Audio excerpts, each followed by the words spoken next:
57번부터 보겠습니다. 다음은 어떤 심리학자에 대한 설명인가? 네, 이 사람 호나이입니다. 호나이. 카렌 호나이고요. 여자분이시죠? 네.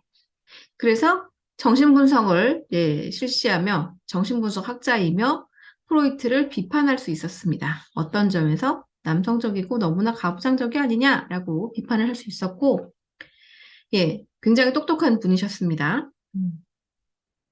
네, 호나이의 어떤 개념을 보면요. 호나이의 삶을 그대로 반영하고 있는 개념들이 참 많은데 굉장히 처절하고 좀 차갑습니다. 그래서 호나이라는 분의 삶이 그렇게 녹록하지가 않았어요. 남편하고도 사이가 굉장히 안 좋았고 또 어린 시절도 나름 좀 불행했고 사이가 되게 좋았던 오빠도 굉장히 불행하게 잃었고 등등. 그리고 이 1930년대를 1900년대 초를 살면서 이게 우리 시대의 신경증 성격 막 이런 책까지 펴내고 여성이 이렇게 이루기가 굉장히 힘든 시대적 상황이었기 때문에 호나이의 성격이 좋을래야 좋을 수가 없었습니다. 굉장히 평생을 우울감과 우울증에 시달리며 살았다고 해요. 게다가 이렇게 똑똑한 사람이면 천재의 광기도 있지 않았을까요? 그렇죠?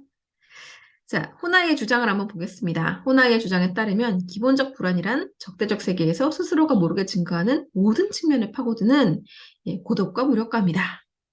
여기 들어갈 말? 고독과 무력감. 자, 아동이 느끼는 기본적 불안에서 아동이 불안해요. 그럼 자기를 보호하려고 하겠죠? 이거를 호나이는 자아보호 기제라고 썼는데 하나, 둘, 셋, 넷, 다섯 가지를 주장했습니다. 어떤 다섯 가지냐?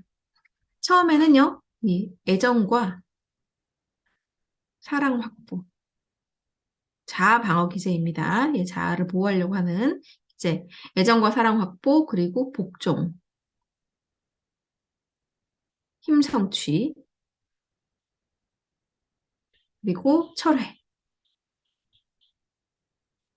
예, 하나, 하나, 둘, 셋, 넷, 다섯. 이렇게 하나씩 볼게요. 아이들은 애정과 사랑을 확보하기 위해서 타인이 원하는 대로 다 하려고 하고, 잘 보이려고 하고, 애정을 제공하라고 타인을 위협하기까지 합니다. 자, 요것을 애정과 사랑 확보라고 얘기를 했고요. 네, 여기 들어갈 것이 이제 애정과 사랑 확보입니다. 그리고 아이들은 위협적인 사회 환경에서 그에게 영향을 미치는 누군가의 소망에 순응하는 자아 보호의 수단으로 복종을, 여기 들어갈 건 복종입니다. 복종을 사용하고 비판하거나 공격하지 않고 욕망과 감정을 억압합니다. 그래서 복종을 하는 아이들은 학대의 가해자로부터 방어하지 않고 자신을 희생시켜 버립니다. 가슴 아프죠? 어, 성공의 무월성의 확보를 통해서 자신의 무력감을 보상하고 안전을 성취하는 것을 힘 성취라고 합니다.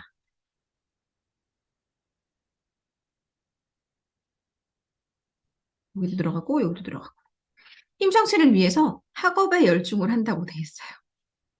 예나 지금이나 똑같죠. 상담을 하다 보면 정말 공부를 잘하는 좋은 대학을 간 청소년들을 만나게 되는데 공부가 좋아서 했다기보다는 살아남기 위해서 그냥 길을 쓰고 했다고 하는 말을 많이 해요. 저는 그 말인 것 같아서 가슴이 참 아프더라고요. 자, 아동이 느끼는, 그러니까 자신을 해칠 수 없다는 믿음 때문에 학업에 열중을 한대요. 힘을 갖기 위해서. 얼마나 절박해요. 그죠?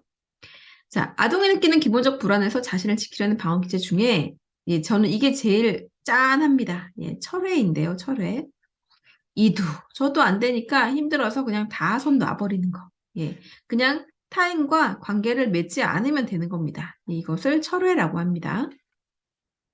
호나이의 삶 자체가 굉장히 어둡고 암울했다는 거 좀 느껴지지 않으세요? 그쵸? 자, 호나이의 기본 개념 중에서 자, 개인이 안전을 얻기 위해서 사용하는 방어적 태도로 비합리적으로 사용되는 것이 신경증 욕구라고 했습니다.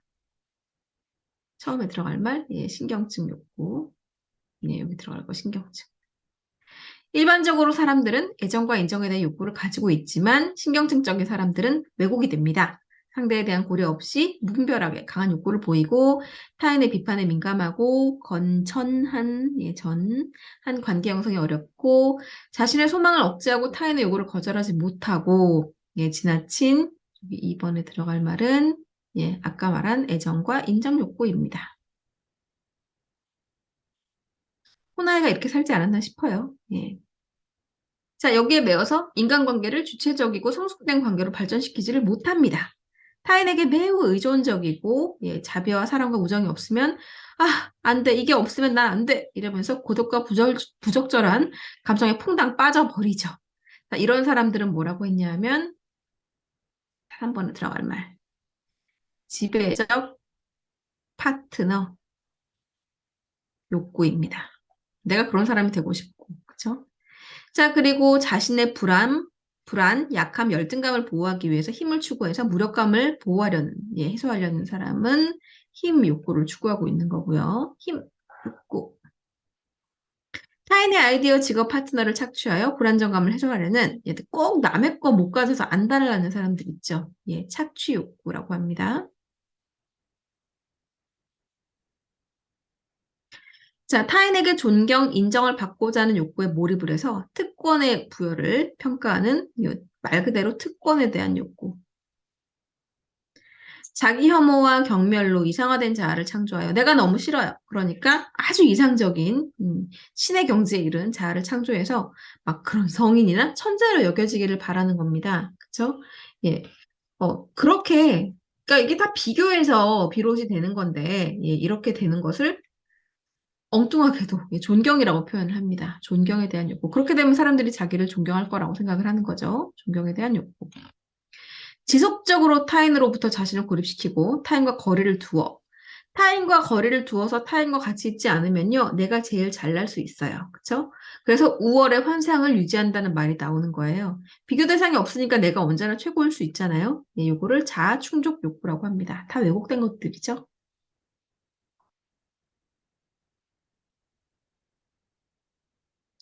이 용어를 잘 이해하셔야 됩니다. 긍정적인 단어를 썼다고 해서 긍정적인 개념들이 아니에요. 자, 그 다음에, 부모가 아동이 절대로 닿을 수 없는 엄청나게 높은 기준을 만들어 놓고 아이에게 이것을 충족하라고 합니다. 요새도 이런 사람 무지하게 많죠. 역사적으로 그냥 이런 부모는 늘 많았던 것 같아요. 부모의 과도한 기준 설정으로 자녀가 충족시키지 못하면 비난하고 비판합니다. 이런 아이의 입장에서 어떻게 해요? 그런 비난과 비판이 너무 싫어요. 그러니까 죽어라 하고 노력을 하면서 조금이라도 얘 내가 부족하면 안 되는 거예요. 그래서 어떤 욕구를 갖게 되죠? 완벽주의자죠? 예, 완전 욕구를 추구하게 됩니다.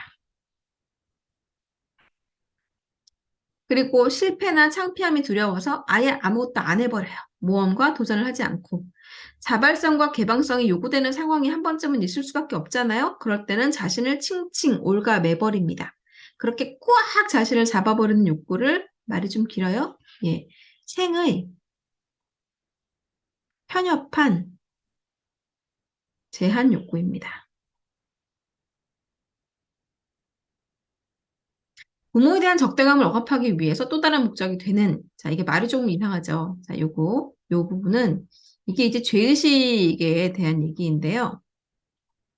설명이 조금 필요합니다. 자, 아이는요, 부모를 거부하고 살 수가 없습니다. 예, 부모를 거부한다는 것은 본능적으로 타고난 생명을 포기한다는 거하고 똑같아요. 그렇죠? 어릴 때는 특히나. 그래서 부모가 제대로 해주면 좋은데, 그냥 부모 제대로 한다고 해도 적대감이 생길 수밖에 없어요. 이걸 잘 다뤄줘야 되잖아요. 그런데 부모가 너무나 개차반이면 적대감이 생기면 곧 나의 생명의 그 종말을 뜻하기 때문에 부모를 미워할 수가 없습니다. 부모에 대한 적대감을 억압을 해야 되면 그냥 내가 죄의식을 가져버리는 거예요. 그래서 부모가 싫어지고 미워지고 하면 그 분노를 잘 다루기는커녕 다뤄야 맞는데 꽉꽉꽉꽉 억압해버리고 예, 부모에 대한 분노나 악한 마음을 품는 것 자체를 예, 죄를 짓는 일로 치부해버려서 죄의식을 가져버리는 거. 이게 적대감을 억압하는 것을 죄의식이라고 합니다. 호나이가 이렇게 살지 않았을까 하는 생각이 계속 들고 있어요. 자, 그래서 카렌 호나이의 성격 평가 기법 세 가지는 정신분석이기 때문에 일단 자유현상이 있고요. 분석이 있고요. 빠질 수 없죠. 그리고 자아 분석이 있습니다. 여기까지가 카렌 호나이에 대한 이야기였습니다. 61번 설리반의 이야기입니다. 설리반의 대인관계 이론에서 얘기하는 건데요. 자, 일단 성격에 대해서 보겠습니다. 설리반이 말한 성격이란 오타가 좀 있습니다. 네. 자, 인간의 삶을 특징지어 되풀이 되는 인간의 삶 속에서 뭔가가 계속 특징적으로 되풀이 됩니다. 비교적 지속적인 패턴이라고 이야기를 했죠. 자, 이게 설리반이 말한 성격입니다. 그래서 긴장하게 되는데요. 자, 긴장하게 되는 두 가지 이유, 원천은 뭐냐? 생존에 필요한 생리적 욕구가 하나 있고, 긴장하게 되죠. 이 욕구를 충족해야 되니까. 그리고 생리적 욕구와는 좀 반대되는 의미, 문화적, 또 대인관계적 원인에서 비롯되는 사회적 불안정이 있습니다. 사회적 불안정인데 아마 안전이라고 돼 있을 거예요. 예. 유아기에 나타나는 이제 오늘 제가 이거를 쓸 때 아마도 제정신이 아니었던 것 같은 책을 그대로 이렇게 막 읽으면서 타이핑을 치다 보니까 이런 일이 생긴 것 같은데 나타는이 아니라 나타나는 예, 나타나는 두 가지 추가적인 욕구가 있는데 자 이게 뭐냐 힘 동기와 신체적 친밀감입니다. 여기 들어갈 말 예, 힘 동기 그리고 신체적 친밀감. 어렵게 생각하실 개념은 아니에요. 그쵸? 유아기에 두 가지 추가적인 욕구가 나타나는데, 아기들은 이제 자기가 통제하고 싶어 하죠. 힘 동기가 생기고, 그리고 신체적으로 붙어 있어야 안정감을 갖고 자기의 목숨을 보장받을 수 있으니까, 예. 이거는 전부 다 안전 욕구에서 파생되어서 통합된 부분들입니다. 네. 이 설리반이 말한 이런 불안들은요, 모든 종류의 어떤 고통, 정서적인 고통과 연관이 있습니다. 예. 그리고 이게 경고라고 했어요. 불안은 경고 신호이다. 경고라고 돼 있을 거예요. 경고입니다. 경고, 워닝. 예. 자, 그쵸. 경고 신호일 수 있고, 대인관계에서 항상 비롯이 된다라고 해서 설리반의 이 대인관계 이론입니다.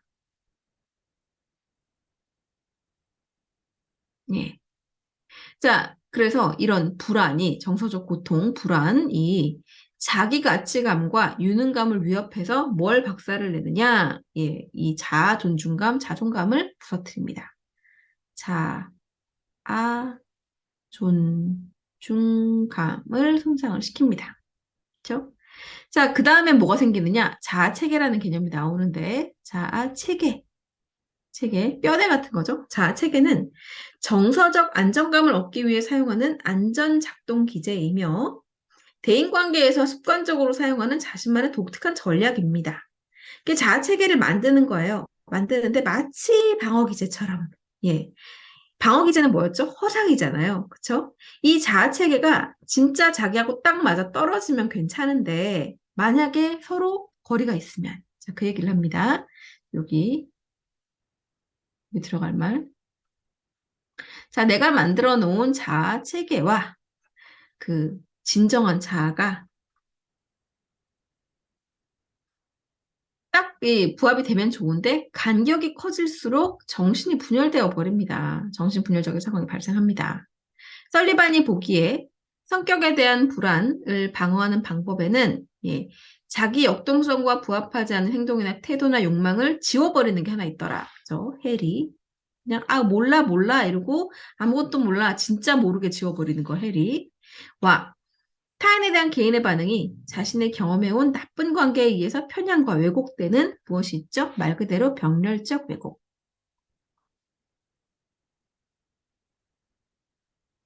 그리고 자신에게 위협적인 것을 사회적으로 수용할 수 있는, 수용 가능한 긍정적인 방향으로 바꾸는, 예, 승화. 방어기지에서도 승화는 굉장히 좋은 걸로 쓰였었죠. 그쵸? 예, 승화가 있습니다. 자, 이게 이제 설리반의 이야기였고요. 62번에는, 자, 지난 영상에서 얘기했던 사람이 또 나오네요. 융의 심리 유형을 접하고 융을 너무너무 사랑해서 융에 미쳐버린 사람들. 네. 그 커플. 네. 피 꽂혀서 1938년 성격 탐색을 발간하고 TAT. 네. 테마틱 아퍼셉션 테스트를 발전시킨 학자. 바로 머레이죠, 머레이. 머레이 하면 떠오르실 거? 예. 리드와 프레스입니다.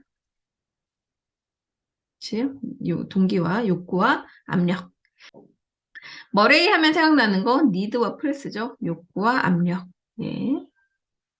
자, 머레이의 욕구 및 동기 이론에서 설명하는 성격의 원리는 뇌 근거를 두고 유기체의 욕구로 유도된 긴장 감소와 관련되며 말은 어렵게 썼지만 우리는 모두 다 이 긴장을 감소시키기 위해서 갈등을 조금 완화시키기 위해서 살아가잖아요. 자, 그래서 유사성과 개인의 독특성을 모두 포함하여 성격이 변화하고 발달한다고 머레이가 보았다고 합니다. 자, 머레이의 두 번째 아내이자 연인이었고 크리스티나 모건, TAT 검사 같이 만든 사람. 하여튼 공부 엄청나게 잘하는 커플이었던 것 같은데, 크리스티나 모건 이 양반은 20살에 모건이라는 남자랑 결혼을 하면서 모건이라는 성을 갖게 됐습니다. 어떤 글에 보면은 머레이를 20살에 만났다고 돼 있는데, 그렇게 막장은 아닙니다, 둘 다. 네. 머레이가 23살에 결혼하고 7년 후에 크리스티나 모건을 만났다고 돼 있으니까, 최소한 머레이가 30살, 4살 어린 크리스티나 모건이 26, 7살, 그때 만난 사이고, 아유, 이렇게들 잘났는데 둘이 눈이 맞았겠죠. 그럼 이혼하고 결혼했어야 되는데, 머레이가 이 나쁜 남자인 거예요. 아니면 무지하게 보수적인 인간이든가, 이혼 안 한다고 펄쩍 뛰어서 융까지 만나고 온, 그럼 융이 이혼을 원했을까요? 그건 모르겠지만 하여간에. 그런 역사를 가진 커플입니다. 둘 다 엄청나게 머리가 좋았다. 자, 크리스티나 모건. 모건과 함께 머레이가 개발한 것이 TAT인데 사실 이 시대에 조금 여담입니다만은 이 시대에 1920년대, 30년대 요때에 그 30년대죠. 3, 40년대에 여성이 자기의 이름을 단 뭔가를 남긴다는 거는 불가능에 가까운 일이었습니다. 그 시대가 그런 시대가 아니었어요. 그러니까 어떻게 남녀를 차별할 수가 있어요? 이런 게 통하지 않을 막 씨알도 안 먹힐 정도로 여성의 어떤 권리가 보장받지 못하던 시대인데 시대적인 상황인 거죠. 그때 살았던 사람들이 전부 다 나쁜 사람들인 게 아니고 그랬었는데 이 머레이는 모건의 이름을 TAT 검사에 남겨줬단 말이에요. 그쵸? 모건 머레이 TAT, Automatic Apperception Test거든요. 그만큼 크리스티나 모건이 잘났던가, 그쵸? 이 모건의 그림이 너무나 훌륭했던가, 융도 극찬했다고 하니까 무시할 수 없었던 거겠죠. 예. 자, 모건과 함께 개발한 욕구 측정과 관련하여 가장 잘 알려진 평가 기법 TAT, 그쵸? 그림에 대한 반응을 통해 수검자가 타인과의 관계에서 드러내는 태도 및 자신의 욕구를 충족시키기 위해 환경을 어떻게 사용하며 자신을 적응시키는지를 추론한다. 그쵸? 어떻게? 예. 우리 욕구, 기법, 분석 기법 7단계 얘기했었잖아요. 그렇게 알아간다. 그래서 여기 안에는 머레이가 얘기한 64번 한번 보세요. 여기 머레이의 욕구 목록 20가지가 나옵니다. 자, 이게 다 들어가 있어요. 에드워드 개인 선호도 검사라고 EPPS라는 게 있다고 하는데 여기에는 이 머레이의 20가지 욕구 가운데 15개가 측정이 가능하다고 합니다. 15개. 자, 그리고 성격 탐색 검사 PRF라는 게 있다고 하는데 뭐 이것도 머레이한테 영향을 받아서 만들었겠죠? 이게 뭔지는 모르겠습니다. 본 적도 없고 저도 그냥 이렇게만 알고 있습니다. 여기 64번 보면요. 비하 성취 소속 공격 자율 반작용 방어 존경 지배 과시 위해 피 열등의 피 양육 질서 유희 거절 감각 성욕 의존 이해가 나오는데 이게 머레이의 욕구 목록 20가지라고 합니다. 자, 65번 볼게요. 성숙은 점성의 원리에 따라 일어난다. 많이 들은 말이죠. 심리 사회적 발달의 각 단계는 위기가 있다. 바로 튀어나온 사람 누구예요? 에릭슨이죠. 에릭슨. 예. 자, 발달의 각 단계에 대한 어떤 키워드 다 알아두셔야 되는 거 아시죠? 그쵸? 기왕이면 프로이트의 발달 단계와 비교해서 알아두시라고 제 블로그에 있는 참고 자료를 보시면 된다고 말씀을 드렸습니다. 그쵸? 에릭슨. 네, 66번은요. 올포트에 대한 이야기입니다. 올포트. 올포트나 카테리나 특질 이론에 대해서 이야기를 할 때 많이 나오는 사람들인데요. 올포트는 너무나 땡큐하게도 여기 보시면 심리치료사가 아니라서 치료 기법은 없습니다. 그래서 올포트의 특질 이론. 그러니까 올포트 혼자서 나오는 경우는 거의 없고 카텔. 여기서 또 제가 할 말이 많습니다. 카텔 또는 케텔 또는 커텔이라고 말해지는 레이몬드 카텔과 함께 나오는 경우가 참 많습니다. 올포트랑 카텔이랑. 예. 성격은 계속적으로 변화하고 성장하는 조직이다. 정신과 신체의 결합에 따른 상호작용이다. 성격의 모든 측면은 구체적 행동과 생각을 활성화하거나 방향을 결정한다. 뭐 성격은 이렇다 저렇다. 이게 이제 올포트의 이야기이고요. 카텔도 예, 이 특질 이론을 주장한 사람인데 레이몬드 카텔이 워낙에 유명하다 보니 네. 어, 이 카텔은 올포트랑 조금 차이가 있어요. 둘 다 특질 이론을 주장하긴 했는데 예. 올포트는 개인이 가진 독특성에 좀 주안점을 두고 개별 사례 접근을 활용하는 경향이 있었다고 합니다. 예. 근데 질적 연구는 그쵸? 우리가 알다시피 예, 양적 연구하고 좀 차이가 나는 부분이 다양한 사람들한테 적용하는 데는 분명한 한계를 드러내는 것이 질적 연구잖아요. 그래서 예, 올포트랑 달리 카텔은 좀 보편적인 모든 사람한테 나타나는 어떤 특질을 밝히는 데 역점을 둔 것이 아주 큰 차이입니다. 67번이랑 68번이 지금 카텔에 대한 이야기인데요. 예, 제가 이 참고자료 3번, 예, 제 블로그에 있는 참고자료 3번을 보시면 예, 분노의 예, 문장을 몇 마디 써놨는데 우리 분트 기억나시죠? 분트. 예, 그 대단한 그 비트머. 예, 펜실바니아의 1896년에 펜실바니아 대학에 처음으로 심리진료소를 만든 사람. 예, 비트머. 그 사람의 스승이었던 예, 카텔 있잖아요. 그 사람은 제임스 카텔입니다. 제임스 맥킨 카텔인데 이름이 똑같아요, 철자가. 이 사람은 레이몬드 카텔입니다. 예, 근데 가끔 문제 보면은 카텔은 이러고 그냥 이 성만 떨렁 써놓는 경우가 있어요. 어우, 환장하는 거죠. 어느 카텔인지 어떻게 아냐고요. 이거 하나 환장하는 거고 또 이름을 좀 책을 한두 권 보시다 보면 카텔이라고 썼다가 케텔이라고 썼다가 커텔이라고 썼다가 막 이렇게 막 왔다 갔다 하는 경우가 좀 있습니다. 안 통일을 하든가 왜 공부를 하겠다는 사람을 헷갈리게 만드냐고요. 아, 이거 정말 싫습니다. 여튼 이거 헷갈리게 할 수 있다는 거. 아, 치사하게 이런 걸로 말장난을 치면서 문제를 내지 않을 거라는 믿음을 아마 하상심은 가차없이 밟아줄 수도 있습니다. 네, 그래서 이름 잘 알아두셔야 되고 66번은 예, 자 올포트 예, 특실이론 예, 올포트 특실이론 주장한 올포트고요. 67번과 68번은 예, 레이몬드 카텔이 답입니다. 그러니까 뭐 아마 답지에는 제가 뭐 케텔로 적어놨을 거예요. 제가 이 당시에 봤던 책에는 아마 케텔이라고 나왔었겠죠. 그런데 예, 카텔이라고 쓸 수도 있고 케텔이라고 쓸 수도 있고 커텔이라고 쓸 수도 있는 어쨌거나 이 사람은 레이몬드 카텔이라는 거. 예. 카텔도요. 아우 하버드 나와가지고 이 아주 똑똑한 사람입니다. 네. 자, 이 양반에 대한 내용도 제가 참고자료 3번에 넣어놨으니까요. 한번 읽어보시고, 뭐 때문에 유명하냐? 16PF 검사. 예. 자, 이것 때문에 유명해진 사람이기도 합니다. 그죠? 예. 어, 레이몬드 카텔은 또 분트에서 또 쭉 이어지는 스피어만의 제자입니다. 예. 이 요인 분석이라는 말에서 헷갈리시면 안 돼요. 요인 분석을 이 사람은 스피어만하고 다르게 썼습니다. 우리가 스피어만의 요인 분석 얘기하면은 G 요인과 S 요인 얘기해야 되잖아요. 그 요인 분석 아닙니다. 예, 아니에요. 아니라고요. 예, 아니에요. 예. 그래서 이 사람과 스피어만한테 배우기는 했지만 스피어만과는 다른 이야기를 쓰고 있다. 그래서 뭐 그 정도 아시면 되고 예, 이 카텔이란 이름 헷갈리지 마시고 예, 이 제가 올려놓은 자료에도요. 이 지금 67번, 68번 문제에 대한 내용이 들어있으니까요. 한번 읽어보시고 일단 넘어가도록 하겠습니다. 그리고 69번에는 예, 75권이 넘는 저서와 700편이 넘는 논문이래요. 아이젠크입니다. 아이젠크. 70년대에 들어서 아이젠크가 그 딴지 걸었다는 거, 정신분석에 딴지 걸면서 시작했다는 거 기억나시죠?